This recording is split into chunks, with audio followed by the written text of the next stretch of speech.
Aí. Bem-vindas, então. Bem-vinda, Amanda. Bem-vinda, Leti. Vamos começar o dia de hoje.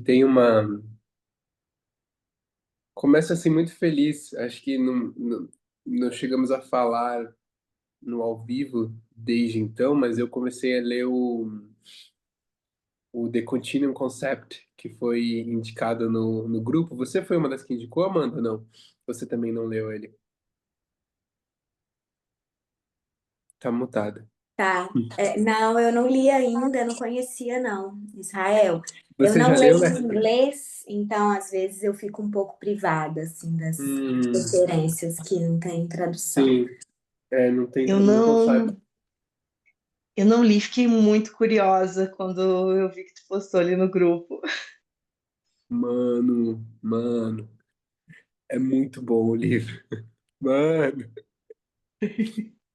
nossa, não botei fé. A noção, né? Eu tô com ele aqui, ó. Não terminei ainda. Ele é pequeno, mas a gripe me pegou bem no meio, e aí eu não li mais nada. Vocês conhecem John Holt? Ele é um escritor em inglês também, mas ele é renomado, assim, como escritor de educação, como pedagogo lá nos Estados Unidos. O comentário dele sobre esse livro é que se o mundo pudesse ser salvo por um livro, esse daqui pode ser justamente esse livro.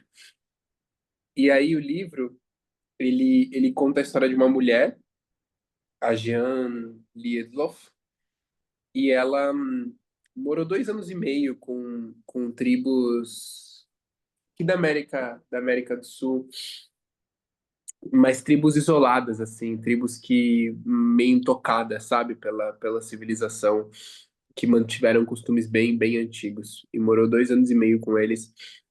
E ela percebeu algumas coisas que, não sei vocês, assim, mas eu na minha vida tive vários contatos com famílias indígenas. Vocês também tiveram essa experiência, não? Não.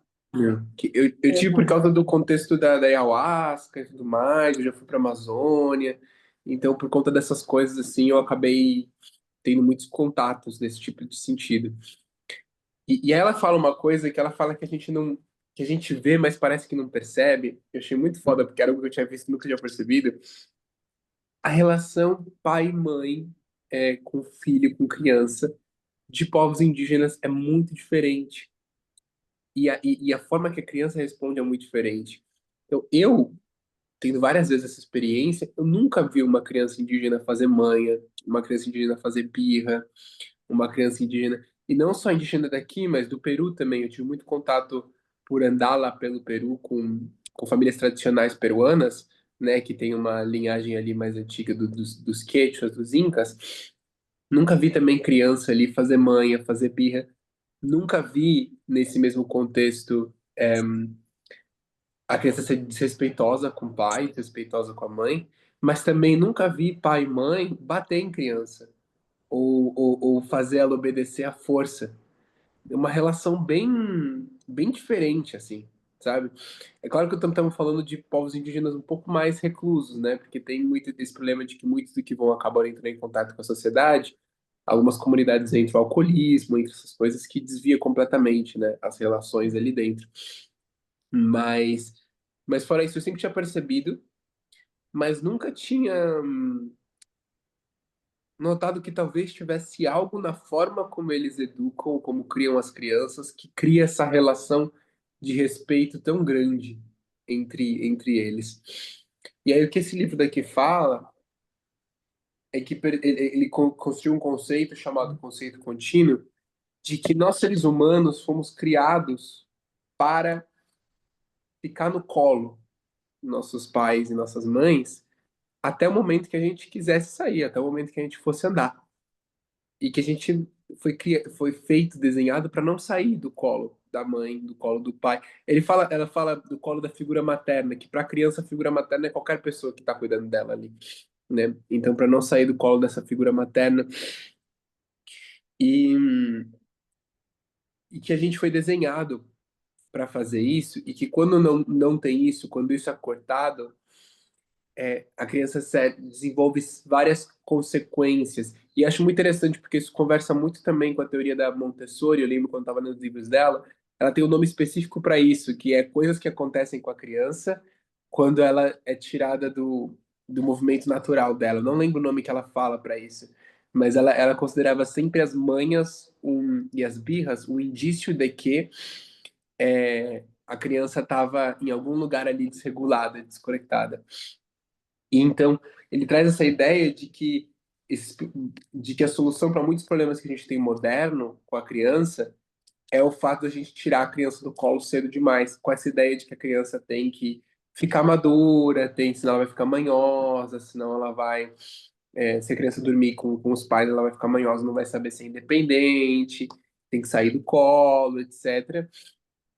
E, e isso acaba não suprindo uma necessidade básica da criança, e aí ela por isso desenvolve várias dessas questões. Então ele traz como como ela aprendeu lá nessas comunidades, que as mães, né, em culturas antigas indígenas é muito comum que elas tenham os tecidos no qual a criança fica presa no corpo o dia inteiro, e aí a criança não sai de lá o dia inteiro. E a mãe não perde a vida social dela. Então a mãe trabalha, a mãe vai ver as amigas, a mãe vai fazer o que ela quer, a mãe vai se divertir, vai passear, vai caminhar. A mãe não deixa de fazer qualquer coisa porque ela virou mãe, só que porque a criança não sai do colo dela. Isso é uma experiência incrível para a criança, porque a criança não fica isolada com a mãe. A criança fica tendo toda uma experiência de observar como é que é a vida de uma adulta, como é que é o que uma adulta faz, aprende com a relação que a mãe tem com as pessoas, como a mãe se comunica, como a mãe faz as coisas que ela quer fazer. Então, primeiro que a mãe não perde essa vida social, né, por estar com a criança. Segundo, que a mãe não tem problema de banho, que é um dos problemas que a gente tem na nossa cultura, né? Puta, quando que toma banho? E aí nessas vilas antigas, não tem problema porque a mãe toma banho junto com a criança. Vai e toma o banho ao mesmo tempo que a criança está tomando banho. Então, como tem que dar banho na criança sempre, a mãe também toma banho. E não tem problema de sono, porque a mãe dorme junto com a criança. E aí a mãe não precisa acordar e se levantar. A mãe acorda ali, a criança já tá ali, já toma o leite, já dorme de novo. E a criança não chora pela mãe porque já tá com a mãe no colo. Então, o sono da mãe não é afetado, o banho não é afetado, várias questões para a mãe fica melhor porque ela não perde a vida social, né? E enfim, ainda tô no começo do livro, eu quero entender mais onde para frente ela vai falar do papel do pai, que eu tenho muito interesse nisso. Ainda não cheguei nessas partes, mas e tem várias perguntas estão abertas para mim ainda que vão se responder mais para frente do livro. Mas eu achei muito interessante o tudo que ele apresenta. Você está ouvindo, Amanda? Eu acho que mudou as coisas, não sei se eu consegui ouvir tudo. Eu tô... Tá bom, perfeito. Eu não sei Então, se tá, a transcrição também tá ativada. Estou procurando. Oi, eu não ouvi. Você repete, Letícia? seu áudio está duplicado, Amanda. Tá com É, uns 2 minutos. tendo uma dificuldade aqui de equipamentos técnica, mas eu já vou resolver. Tá Obrigada. bom, tá. E aí, então ele apresenta esse, essa ideia de que é uma grande solução para muitas partes dos problemas das crianças, de que se elas pudessem ficar mais no colo, que nem a gente foi desenhado para ficar durante todo o tempo, né? E sempre tem isso, né? A gente aprende desde pequeno, quando a gente olha uma criança mal criada, uma criança brigando com outra, a gente sempre pensa, que não recebe amor o suficiente, ou carinho o suficiente. Eu ouvi isso minha infância inteira sobre os meus bullies. Não sei se com vocês foi a mesma experiência, assim. Mas Mas é isso, né? Talvez a maior parte das crianças na nossa sociedade elas estão em falta dessa necessidade básica de estar nesse colo, de receber esse esse acolhimento constante. E aí parte do que ela usa para comprovar tá ligado já, Leti? Israel, me faz uma gentileza. Será que Sim, você consegue excluir esse meu usuário que está sem foto, por favor? sim. Porque eu não estou Deixa conseguindo. eu ver. Consigo, peraí. E aí também, se você puder repetir, por favor, essa frase que você falou sobre o bullying que você viveu e a falta Sim, que eu sim, eu perdi. sempre, sim, eu sempre ouvi quando era pequeno isso, de que eu sempre ouvi das pessoas, da minha mãe e de outras pessoas, de que meninas faziam bullying em mim, né? Eles eram assim porque eles não recebiam amor suficiente, ou carinho, tinha uma falta ali de um carinho, de um amor em casa. Né? Foi isso que eu aprendi, pelo menos quando eu era pequeno. Eu não sei se com vocês foi essa mesma experiência, mas tem esse conhecimento comum de que uma criança, quando ela não recebe o amor ou o carinho suficiente, Sim, ela acaba tendo essa coisa. E parte do que o livro apresenta é que tem muita coisa que a gente normalizou que talvez não é normal. Então a gente normalizou um processo muito desafiador para a mãe da maternidade. Tipo, não, é assim mesmo, você não vai dormir, você não vai tomar banho, vai ser difícil, você vai perder a vida social, e é isso. Não, e a criança? A criança chora mesmo um montão, a criança faz essas birras mesmo um montão, e a gente normalizou isso, né? E aí, quando normaliza isso, a gente não pensa em uma solução para isso, porque a gente entende que isso é normal, né? Que nem vamos supor, chuva. A gente não pensa em uma solução para chuva, vamos solucionar o problema de que às vezes chove. Não, a gente entende que é normal, chuva é natural, em parte. Mas quando a gente entende que algo assim é normal, a gente não questiona nem tenta criar algo diferente referente a isso. Não, criança é normal ter mãe, criança é normal ter birra, criança é normal fazer essas coisas. E o que ela apresenta é que talvez essas coisas não são normais, elas são só consequências dessa falta dessa coisa que foi natural para o ser humano de desenvolver, de ter, que é esse afeto, esse colo da mãe constantemente e que está numa falta de suprimento. E eu acho isso muito interessante, porque no PM, no Possibility Management, tem um estudo inteiro chamado Holding. Não sei se vocês sabiam disso, mas nos laboratórios a gente faz isso bastante, e tem um estudo chamado Holding, que é colo, que é um processo do PM, muitas vezes em laboratórios, quando alguém passa por algo muito intenso ou muito forte, a gente coloca a pessoa para ficar de colo por uns 20 minutos. Então a pessoa senta com alguém do mesmo sexo, a pessoa tem uma posição exata, e você fica no colo lá chorando, sentindo. Isso parte da premissa de que no PM se observou que a gente não recebeu colo suficiente quando era pequeno, né? E acho isso muito interessante. E parte do que ela usou muito para comprovar a pesquisa dela foi nas próprias comunidades, entendendo que quando a criança não recebia, ela começava a agir igual uma criança da cultura moderna que a gente conhece. Então tem um caso lá numa vila onde todas as crianças têm essa relação ali de respeito muito com os pais e são realizadas ali, são crianças, né, num, num estado saudável assim da criança, né, nutrido da criança. E aí tinha o caso de uma criança lá na vila que ela era igual uma criança da cultura moderna, assim, que vivia fazendo birra, vivia fazendo manha, vivia fazendo essas coisas. E o que tinha acontecido com essa criança é que quando era pequena ela tinha ficado doente com uma doença trazida por o homem branco, né? Trazida por gente que foi lá passar por lá. E aí, por conta disso, levaram a criança. Um frei levou a criança para tratar no hospital. E aí a criança ficou afastada, né, por tipo 1, 2 anos quando era pequena nesse tratamento antes de poder voltar. E aí não recebeu esse colo nesse primeiro momento. E aí depois era uma criança que agia dessas formas como uma criança da cultura moderna. Então, muito muito interessante assim essa pesquisa e muito para mim é muito viradora de chave assim, viradora de conceitos e ao mesmo tempo faz muito sentido, né? Então, tenho muita vontade assim de poder ver mais na prática como isso ver um caso real assim, né? Porque aqui conta de vários casos e vários são depoimentos, mas tenho muita vontade de ver, mas ao mesmo tempo, quando lê, parece ter uma coisa no coração assim que diz é isso, sabe? Parece uma coisa no coração que diz, cara, isso faz tanto sentido. E eu sempre tive essa vontade muito forte de, cara, quando eu tiver um filho, eu não vou tirar a criança do canguru o tempo inteiro, sabe? Do coisa, não vou fazer tudo com essa criança. E achei, então tá sendo muito valioso, assim, essa leitura, muito forte, assim, muito foda.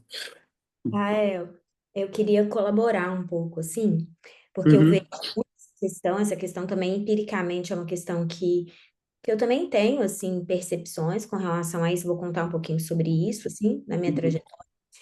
E eu acho também que tem outros aspectos também que podem colaborar muito para essa diferença de comportamento, né, das crianças que vivem ali nesses contextos mais próximos dos seus cuidadores, né, corporalmente mais próximos, e as que vivem aqui, né, quando a mãe com 4 meses tem que voltar para o mercado de trabalho. Então, além disso, a questão do colo e da proximidade física, eu também acrescento, assim, essa presença da criança no meio natural, por exemplo, quando eu recebo no consultório, ou mesmo nas escolas, crianças que estão muito hiperativadas, são crianças assim que estão chorando muito, ou agredindo fisicamente, estão muito estressadas mesmo. A gente sempre faz um protocolo de pedir essa criança para eu, né? Sempre faço um protocolo de pedir essa criança para voltar para a natureza. Então, sabe, assim, pelo menos uma vez na semana levar para um parque, céu aberto, para um sítio, deixar a criança pisar no chão, brincar com terra, brincar com argila. E eu vejo que isso também ajuda muito nessa regulação, sabe? Então, assim, essas crianças, elas vivem num meio mais natural, né? Uhum. A outra questão que eu percebo muito também é a questão do excesso dos estímulos, né? Então, as crianças que vivem na escola, na cidade, é muito diferente quando você está vivendo no campo ou, né, no meio natural, assim, e que o ritmo é mais lento, que você tem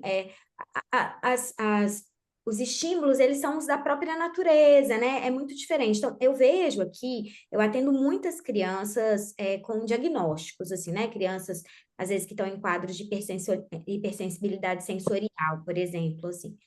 Então, crianças que são, sabe, as telas, a televisão, o ritmo das escolas, o trânsito, né? Tudo isso que acontece aqui na cidade, que também ajuda as crianças a entrarem numa desregulação do próprio sistema delas. Uhum. Então, assim, além de ter essa questão, né, da proximidade física, eu acho que tem vários outros fatores, a alimentação também, que também colaboram Uhum. para a criança estar mais em equilíbrio. E aí, para colaborar mesmo com o que você está trazendo, então, geralmente quem me procura no consultório ou nos meus trabalhos de mentoria ou nas escolas, geralmente é porque está em crise de convivência, porque está tudo muito caótico, né? Geralmente Uhum. me procuram quando tá indo tudo bem. Então, a experiência é sempre, né, assim, de ajudar nessa convivência, nessa harmonia ali da convivência, assim, tanto na escola quanto em casa. Então, por exemplo, algumas crianças, assim, gente, é muito empírico, mas é muito real com o que você está trazendo, assim, sabe? É muito encaixado, assim. Porque, às vezes, a criança está se comportando muito mal, né? O que a gente considera que é um Uhum. comportamento. E, geralmente, o que normalmente se faz é trabalhar no comportamento, né? Então, é manejo de comportamento, é trabalhar no reforço, eu tenho uma perspectiva de trabalho assim que eu geralmente vou procurar onde é que realmente está esse buraco dessa conexão, esse amor que faltou, essa proximidade. Então eu até peço os pais assim, falo assim, olha, agora todo dia de noite pega as fotos de quando era bebê, põe essa criança no seu colo e conta para ela como ela foi recebida, quando ela estava na sua barriga, e lembra ela o quanto ela foi amada, esperada, desejada, dá um colinho, enxuga depois do banho, aumenta o nível assim de cuidado, né? E é impressionante, Israel, é impressionante como é que as crianças vão melhorando, assim, sabe? Como elas vão deixando de buscar também vias equivocadas para conseguir essa proximidade, porque muitas vezes a criança ela tá ali porque ela tá pedindo essa conexão, né? Então, esse colo é realmente assim, nossa, ele é a resposta para muita coisa, né? Isso é verdade. Poxa, que legal, Amanda, Nossa, saber dessa sua experiência da relação, né? E faz muito sentido isso que você falou da superestímulo. E olha que interessante, o livro, eu estava procurando aqui a data exata, mas eu lembro que eu estava lendo no começo em algum lugar, ele é 1900, talvez até 1800, assim, eu tenho que conferir certinho, ele não é de agora, é de 1900 e algo, eu acho. E aí, o que que isso traz, né? Ah, não, aqui, ó, Revista de Copyright, a edição 1975. Então ele já tinha uma época assim, né? Claro, já tinha começado ali a Revolução Industrial, tava Então a cidade já era bem diferente do que a natureza, mas ainda assim não tão diferente quanto é hoje, né? Então, se as crianças já eram assim manhosas e pirrentas e todas as histórias que a gente tem sobre a dificuldade das crianças quando elas são pequenas, nessa época, antes dos estímulos das telas e dos videogames e dos celulares e das televisões e de tudo isso que você pode imaginar, e das cidades ainda maiores e coisas assim, e já era muito discrepante essa diferença. Imagina agora, né, onde isso cresceu só mais, o quanto a cidade deixa e a nossa cultura deixa a criança desconectada. Então, é bem É, valioso observar isso e abre um campo muito de, caraca, a gente não eu acho que eu falei isso aqui num dos encontros, né, que eu nunca tinha falado isso, eu fiquei pensando sobre isso depois, que foi a gente muitas vezes se relaciona com a pior parte das crianças, dessa criança que tem na nossa frente. Porque o ambiente que a gente está oferecendo, ele só é fértil para essa pior parte. Ele só, tipo, ele não convida, não é fértil o suficiente para outra parte vir. Então a criança está estressada numa escola que não quer estar lá, entediada por horas, aí chega e tem telas, estímulos, cidade, falta de cola e tal. E aí o pai e a mãe já estão estressados também, então já estão assim. E aí tudo isso combina, e aí o que a gente conhece da criança é esse lado, né? Isso, você recebe um cachorrinho, você maltratar o cachorrinho, você vai conhecer um lado dele só, do que se você tratar o cachorrinho com todo amor e carinho, né? É, é. a gente vê isso em pequenos momentos, tu já sente isso.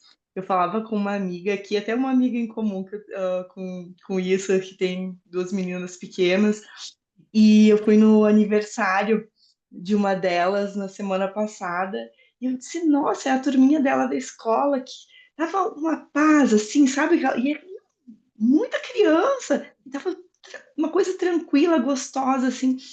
E ela disse: não, não, Lê, é o ambiente. Porque era um lugar com muita natureza, um parquinho cheio de desafios, assim, para, né, para as crianças, e árvore, grama, muita grama mesmo e tal. E aí ela disse: não, na semana anterior era esse mesmo grupo, num salão cheio de luz, tela, som alto, era um ataque zumbi, sabe? Os pais e as crianças, aquela gritaria, aquela correria que todo mundo sai de lá, né? O ambiente ajuda muito, né? E a gente falava sobre isso, né? Então, essa composição que a gente vai sentindo nos pequenos momentos, né? Tu falou ali, ai, o enxugar a criança ali depois do banho, né? Ah, não, porque eu fiquei pensando assim, nossa, eu tava fazendo a minha filha, né? Ela já é maior, mas ela me pede às vezes, né? Ai, mãe, me seca, senão eu vou deixar a natureza me secar. Ela fala já brincando, porque tá um baita frio aqui, né? Aí, e aí, é isso, né? É o pedido de amor, né? Assim, dá para prolongar esse colo aí, realmente até a criança se sentir pronta, né? E atender a necessidade para entregar esse ser inteiro, né, para o mundo. Muito gostoso. Mas eu queria também trazer um ponto de, assim, é uma dúvida, uma angústia, uma coisa que eu ainda tô tateando, uma resposta, eu tô experimentando e fazendo, sabe? Assim, ainda tô construindo ideias sobre isso, para chegar num ponto mais equilibrado dentro de mim, que é o seguinte, eu também percebo que crianças que não têm líderes seguros, ou seja, assim, que não sentem confiança nas pessoas que estão ali para guiá-la, quando acontecem, por exemplo, em situações de negligência, pais negligentes que abandonam seus filhos aos seus próprios cuidados em aspectos que não poderiam ser deixados de cuidar, ou em lares muito permissivos, ou salas de aulas muito permissivas em que não há o mínimo, assim, sabe, de rotina, de previsibilidade, de uma figura de autoridade. Quando eu falo autoridade, eu estou bem distante do autoritarismo que a gente conhece, que muitas vezes as pessoas confundem, né? Mas uma autoridade inspiradora, sabe? Uma autoridade que traz Uhum. uma confiança, assim, de que aqui eu tô protegida, aqui tem alguém que é um adulto que já tem mais experiência, que conhece do mundo, que está cuidando e amparando isso para mim, eu posso me sentir seguro. E aí eu fico também, porque o que eu percebo? Da mesma forma que eu percebo a desregulação das crianças vindo muito em encontro a todos esses fatores que a gente está conversando aqui, sobre o ambiente, a presença e tudo, eu também vejo crianças muito desreguladas pela falta de uma liderança inspiradora, de pais seguros, que transmitem para ele, tá tudo bem, isso aqui eu vou cuidar, e você pode relaxar e pode brincar e ser criança. E aí eu também vejo crianças assim que é quase um ponto, é diferente, sabe? O aspecto é diferente. Que às vezes tem pais que eu tenho que, assim, orientar, falar, olha, você precisa, sabe, de uma previsibilidade, de amparar a sua casa, de guiar essa criança, também de dizer aqui é seguro, aqui não é, aqui eu não vou permitir, porque isso não é bom para você, esse aqui é o limite do corpo do outro, é o limite do ambiente, e confie em mim, porque eu sei o que eu estou fazendo, sabe? Assim, essa mensagem. Eu também vejo que isso é um aspecto, Israel, que também leva as crianças muito para, sabe, assim, um estresse, porque as minhas pesquisas, muito empiricamente, as minhas observações, isso eu não li em nenhum livro, isso é algo que eu tenho construído, assim, é que as crianças, elas me parecem já nascer com uma tendência natural por procurar essa liderança, sabe? Que é, tipo, quem é que vai me guiar aqui? Porque se você for, por exemplo, numa festa infantil, você vê lá um adulto com 30 crianças e ele falando assim, todo mundo para cima, e as crianças felizes, todo mundo para cima. E eu falo assim, gente, as crianças, elas têm uma tendência, sabe? Tipo assim, se elas confiam, se é legal para elas, se elas sentem que é seguro, elas tendem a seguir. Eu vejo isso nas escolas, igual que as pintinhas atrás da professora. Sim. Também esse é um aspecto que, às vezes, quando eu estou estudando sobre um novo modelo de educação, às vezes as pessoas elas aprofundam muito nesse outro lado da conexão, do amor, sabe, da presença, mas às vezes eu sinto também uma falta da gente falar sobre esse exercício da nossa autoridade inspiradora, sabe, da gente entender qual é o nosso papel também como líderes, assim, mas num aspecto positivo, sabe? Eu sinto falta, às vezes, de encontrar o equilíbrio nesse discurso, assim, sabe? Uhum. Mas eu, na minha vivência, eu percebo isso. Eu percebo que as crianças, elas também se desregulam muito e ficam muito estressadas quando falta essa figura na vida delas, assim. Eu queria Uhum. um pouco. Sim, sim, acho muito valioso isso, porque eu nunca contei para você sobre a comunidade, o experimento que eu fiz com uma criança lá na comunidade dos 3 meses. Foi a mesma, uma das principais descobertas, foi a mesma descoberta, Amanda. A gente tinha uma criança lá, numa comunidade que estava tava liderando por 3 meses, experimental, para testar umas ideias minhas sobre vários aspectos, e um deles sobre educação.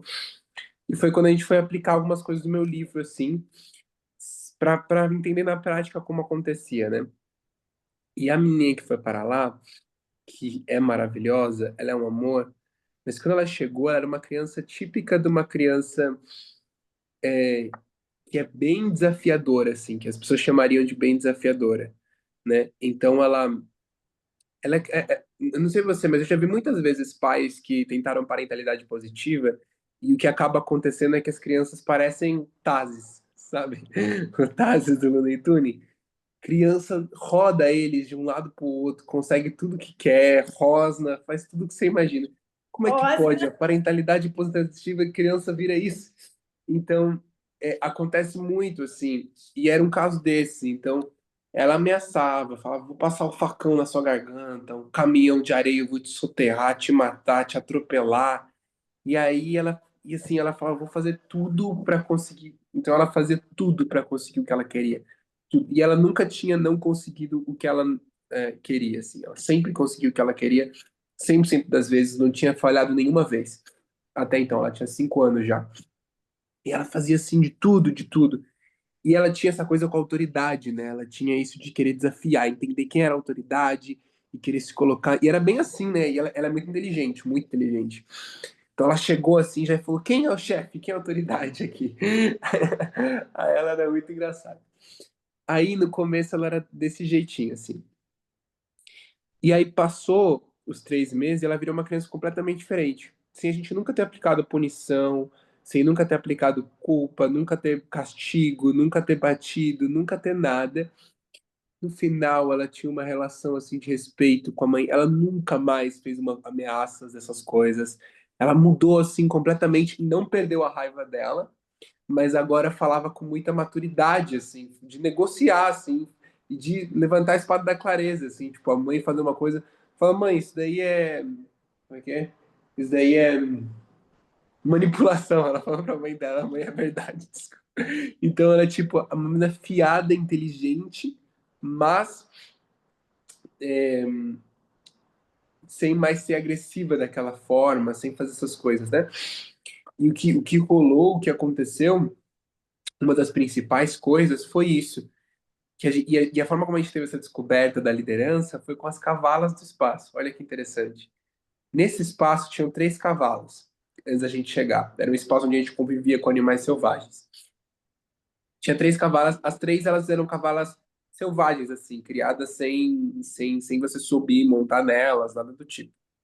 Pouco antes da gente chegar, uma das cavalas morreu, que era a Alfa, a mais velha. Na natureza da hierarquia, os cavalos são animais que eles precisam de hierarquia para se sentir seguros.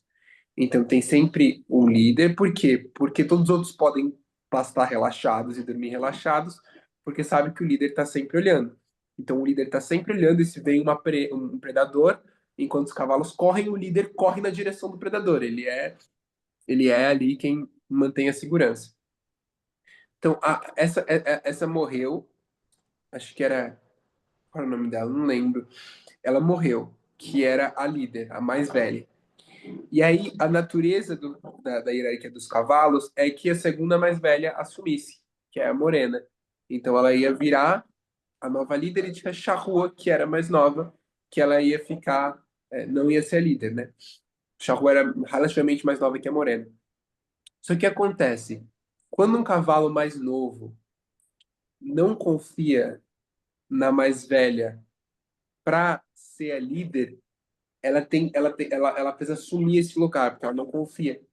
Mas para um cavalo mais novo, assumir o lugar que não é dele por natureza, ele precisa ser muito mais agressivo, porque ele não está na idade para isso, então ele precisa ganhar na agressividade.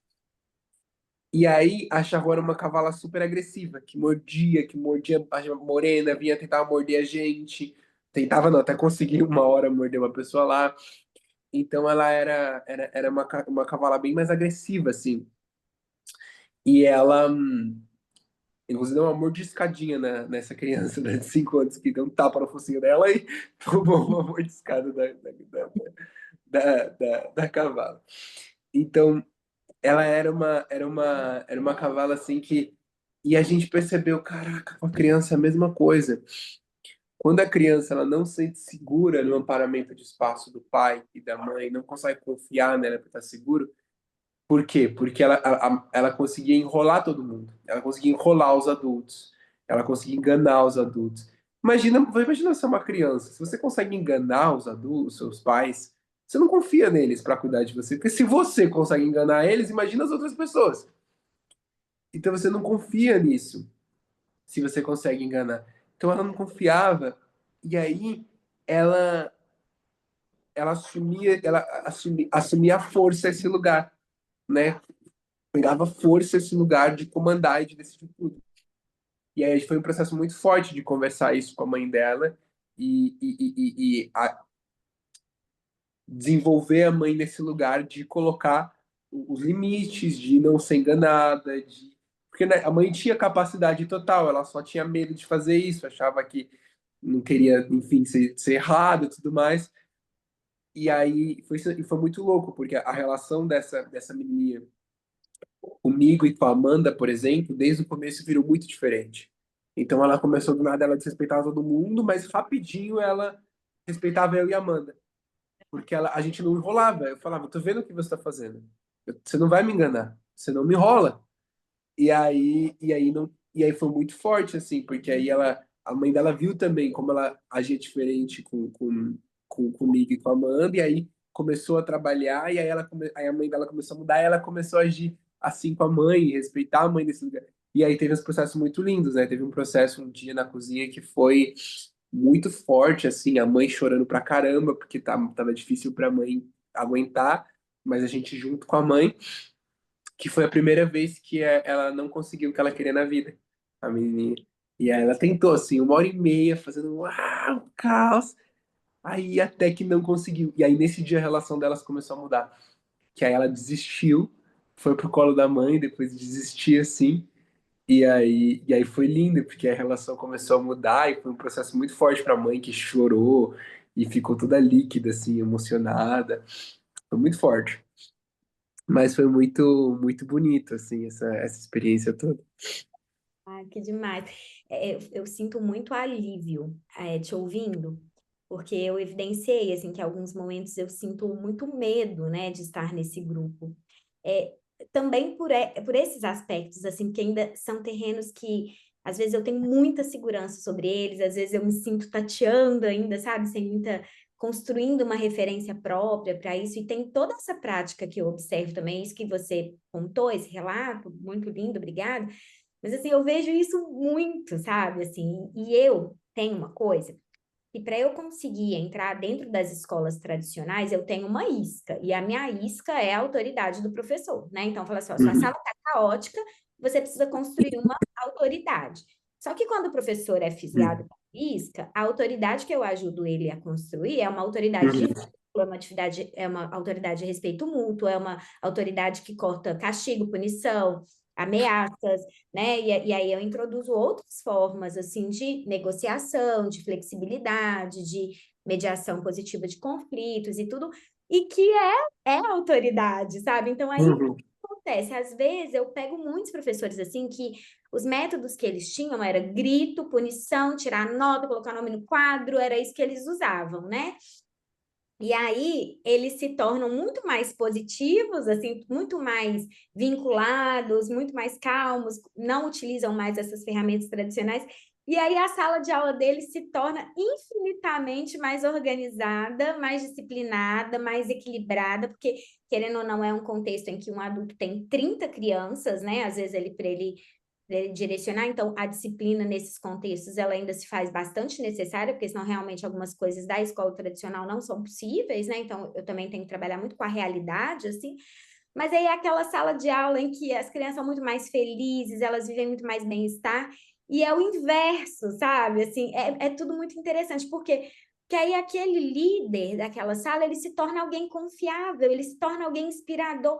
É como se ele aprendesse a passar uma mensagem de eu estou no seu time, né? Eu não estou contra você, nós estamos juntos, estou no seu time, e confia em mim, porque eu sou seguro e eu amo você, né? E o que eu estou fazendo aqui é para o seu bem, é para o bem da nossa turma, e a gente está junto nisso, sabe? E aí eu vejo muito isso, sabe, Israel, assim, a hora que o professor ele assume esse papel de autoridade inspiradora e de um líder seguro, como o ambiente se transforma também, sabe? Então, muito obrigada, porque te ouvir assim, é, ai, sabe, enche meu coração assim de certeza, de propósito, sabe? É muito bom, assim. Ai, que bom. Eu imagino, né? Porque é muito bom a gente poder. Para mim é muito valioso também, Amanda, que é muito bom a gente. Às vezes a gente percebe e descobre coisas que não houve por aí. E Uhum. aí poder ver outras pessoas tendo as mesmas experiências que a gente, né? As mesmas descobertas, dá um legal, tem mais gente vendo, legal, isso é valioso, legal, isso é interessante. Então, é gostoso assim estar nesse time. E eu imagino, né? Porque imagino quanto receio você tem. Admiro sua coragem, assim, Amanda, porque aqui é um time onde a gente não. A gente ousa, né? A gente ousa questionar, pesquisar, se preocupar, olhar para assuntos perigosos. E você trabalha com isso, né? Isso daqui vai para a internet, então eu sei quanto dá medo, assim, esse território que a gente está, ainda mais sua carinha, seu nome indo para a internet no meio desse ambiente incerto, né? Mas eu fico feliz que você ousa, porque traz muito tesouro e valor para todos nós, assim. Então eu fico bem feliz, Amanda, bem É, feliz. Eu também tenho uma admiração imensa, assim, e porque essa coragem tem que construir essa ponte para o futuro. E, e para ter, né, a gente fica falando de inovação, de tantas coisas, né, para o futuro, mas ela é essa coragem de pisar nesse território que está construindo enquanto caminha, né? Então, é muito especial. E essa discussão que vocês trouxeram, assim, né, da parentalidade positiva, que existe esse caminho, que ele não é só as polaridades, né? Parentalidade positiva e a questão, né, da punição, dos limites, né? Da punição, da culpa, né? Que também, às vezes, tu não tá punindo, mas tu tá fazendo toda uma manipulação por culpa, né? E ter esse caminho do limite saudável, assim, como uma opção, fala, né? Acho que fala com quem não está acostumado a ouvir a questão do amparamento de espaço, isso traz, né, algo bem concreto para o amparamento de espaço. Eu fico pensando na escolha, né? Eu como mãe, assim, na escolha da escola, né? Minha filha tá na escola. E aí a gente conseguiu migrar nesse momento para sair de uma escola que eu chamo de conteudista, assim, né? Aquela coisa que a criança na primeira série já estão pensando lá no vestibular, que nem sei se vai existir quando ela, e nem sei ela que vai querer. E aí, e quando saiu, né, disso, nossa, tem um bosque na escola, sabe? É totalmente diferente. Os grupos, né? A sala dela tem 15, 16 alunos. As coisas que ela traz, e eu notei a diferença dela, assim, agora do desenvolvimento dela, nas matérias, nas disciplinas, que antes ela tinha mais dificuldade, já está diminuindo as dificuldades, assim, e o que ela traz da escola é, muito saber que eu sei andar de perna de pau, né? Ela traz umas coisas, eu disse, não sabia que tinha perna de pau na escola, né? Sim, na hora do recreio, a gente pode, pular corda, sabe? Então, assim, coisas tão básicas que estão assim abrindo, né, outros caminhos para ela se desenvolver lá na matemática, no português, né, naquilo, né, que ainda na nossa a gente tem lá como base, né, na escola. Então é muito legal, assim. E falando de professor, um relato da Liz que me chamou a atenção, né, no início da inclusão dela na mudança de escola, que ela passou por um processo muito difícil na escola anterior, assim, com bullying e tudo. E aí ela trouxe, falando de autoridade, né, de professor, para construir essa confiança, né? Assim, mãe, a prof, ela brinca no recreio com a gente. Nossa, fez tanta diferença para ela isso no primeiro mês. E é a prof que tá lá botando limites lá dentro da sala, mediando. E ela brinca. E eu lembrei, né, o Israel trazendo isso, conhecendo Israel, sabendo como ele brinca intensamente com as crianças, né? E vendo esse respeito da menininha, né? Eu disse, olha só aquilo que a Liz me trouxe, né? Porque ela falou com os olhos brilhando, assim, nossa, a prof brinca com a gente no recreio de pega-pega, não sei o que e tal, né? E não, é esse caminho, né? Tu sai acho que da figura da autoridade antiga, né? Por uma, por uma autoridade baseada na confiança, realmente, né? Das interações. Um privilégio ouvir vocês. Que legal. Eu tô montando. Que legal. Não, eu acho isso muito valioso mesmo.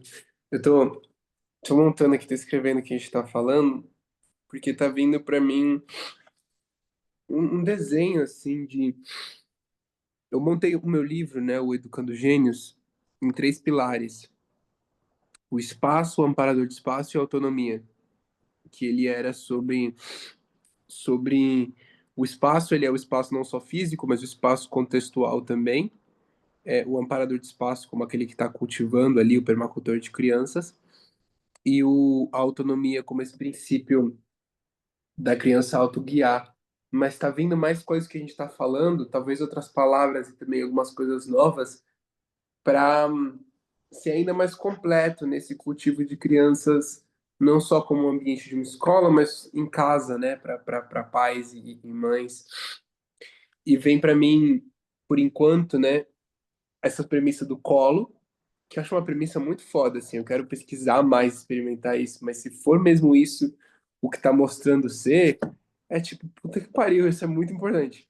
Então, o colo, a liderança, né, nesse lugar do que a gente estava conversando aqui, a autonomia, que é essa parte da equação que é, ok, a criança não está no nosso colo, a gente está na liderança e ainda assim é auto é auto ignada, é autodirigida, o impulso da criança dita muito no caminho do qual ela vai. Aí o colo, liderança, autonomia, aí vem um nome para mim que é tipo tempo barra cultivo, que é essa compreensão também de que a criança é algo que você cultiva em um determinado em determinado tempo. E isso abre espaço para o que você faz. Porque vamos supor, se eu estou cultivando uma planta e eu não entendo que eu tenho um tempo para fazer isso, tenho aqui 18 anos para cultivar essa planta, eu posso querer forçar demais, eu posso querer acelerar ela, eu posso querer tacar uns químicos muito loucos para ver se ela cresce mais rápido, eu posso, sabe, ficar muito frustrado que não está crescendo rápido o suficiente. Eu posso, se eu não entender que ela vai passar pelo próximo verão e quando é o outono e as folhas estiverem morrendo, eu posso ficar, não, tentar fazer a folha não morrer no outono, sabe? Porque eu não entendo que os ciclos vão passar e existem ondas, existem movimentos que precisam acontecer, mortes e nascimentos que precisam rolar. Então, se eu não entendo isso, que eu tenho um tempo no qual esse cultivo acontece, eu não consigo trabalhar da forma mais efetiva. A forma mais efetiva de eu cuidar de uma planta é eu entender que existem ciclos, eu entender que existe um tempo no qual eu cultivo ela, né? Então, a criança é um ser que a gente está cultivando ali dentro de um tempo. E compreender isso permite que a gente trabalhe com paciência, que a gente tome decisões que não resolvem agora o problema, mas que mais eficientemente constroem para uma independência no futuro da criança. Então, deixar a criança cometer. Se eu não entendo que eu tenho um tempo, eu posso não querer que a criança cometa nenhum erro. E aí eu vou lá dando a solução. Mas se eu entendo que tem um tempo, eu posso propositalmente deixar a criança cometer o erro, sabendo que vai ser o erro, para que ela possa aprender por conta própria desse erro e crescer a partir desse lugar, com uma sabedoria própria conquistada. Então, colo, liderança, autonomia, tempo, tempo cultivo, né, esse conceito de tempo cultivo, e o quinto, contexto, que é a mesma coisa ali do espaço, mas entender que o contexto ele é um educador oculto em todo lugar que a gente está. O, o propósito daquele lugar, do ambiente, o propósito do que está acontecendo ali, qual o nível de responsabilidade que se tem ali amparado pelos adultos, né? Qual é a forma como se relaciona os adultos com sentimentos, com emoções, qual é a forma que os adultos se relacionam com os sonhos deles, com o, né, esse contexto o contexto ele é a série de acordos invisíveis que a gente tem sobre como as coisas acontecem ou não acontecem, que nascem do nível de responsabilidade que a gente assume, né? Então, se a criança nasce num contexto de uma família muito enfiada no patriarcado e no machismo, em coisas assim. Ninguém precisa parar a criança e falar: olha, você tem que bater numa mulher, você tem que fazer ela fazer o que você quer, ela tem que lavar a sua louça. Não precisa falar isso. É um educador oculto que ensina o contexto para a criança, só dela estar inserida nele, né? Então, acho que tem mais coisas ainda, mas veio esse gráfico de pizza para mim, de, de 5 fatias. É bem legal que dá para elaborar mais com o que a gente está conversando aqui, assim. Dentro dessa fatia em que você fala do cultivo, né? Como você falou, que é o tempo e Tempo a. cultivo. Uhum. Você considera que, junto com esses aspectos, aliás, você engloba dentro disso o conhecimento sobre o desenvolvimento infantil? Eu vou explicar minha pergunta, assim, porque partindo da analogia de um permacultor, quando você Uhum. vai, de alguma forma, observando o crescimento de uma planta, Você conhecer as características daquela planta, você conhecer os tempos, você conhecer minimamente do desenvolvimento esperado, não sei, sabe, de Sim, sim. algumas informações te ajudam a entender que certas coisas são normais para aquele momento, outras coisas nunca vão acontecer, outras coisas, o que esperar, assim. Porque eu vejo que muito também da inadequação da postura dos adultos em relação à orientação das crianças tem a ver com, às vezes, desconhecer características básicas da infância e esperar coisas das crianças que são, assim, expectativas completamente desalinhadas. E aí eu vejo, sabe, a necessidade de a gente entender mais o que que é infância, assim, não limitando, entende? Assim, não colocando Sim, rótulos, mas minimamente compreender das fases de desenvolvimento ou dos aspectos naturais dessa fase da vida. sim. Sim, sim, com certeza. Acho que é ótimo. Não estava incluído e dá para incluir nesse gráfico, pensando num nome para isso, um nome bom para isso. Mas acho que com certeza. Ahn, sim, né? É sempre essa importância do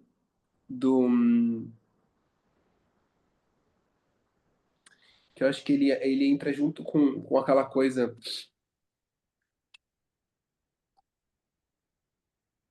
que nem a autonomia e a liderança, eles entram juntos ali e eles são coisas que podem parecer diferentes, mas eles são muito complementares. A autonomia da criança junto com a liderança do adulto. Eu acho que é o mesmo caso desse do, do conhecimento sobre as crianças junto com a observação livre de conceitos dela. É a mesma, tipo, parece coisas completamente diferentes, mas que são muito empoderadas junto, né? Então, é claro, né? Alguém que entende bem, um permacultor que tipo, é isso, né? Um bom permacultor, ele entende as plantas, porque ele estudou as plantas e ele consegue trabalhar com elas.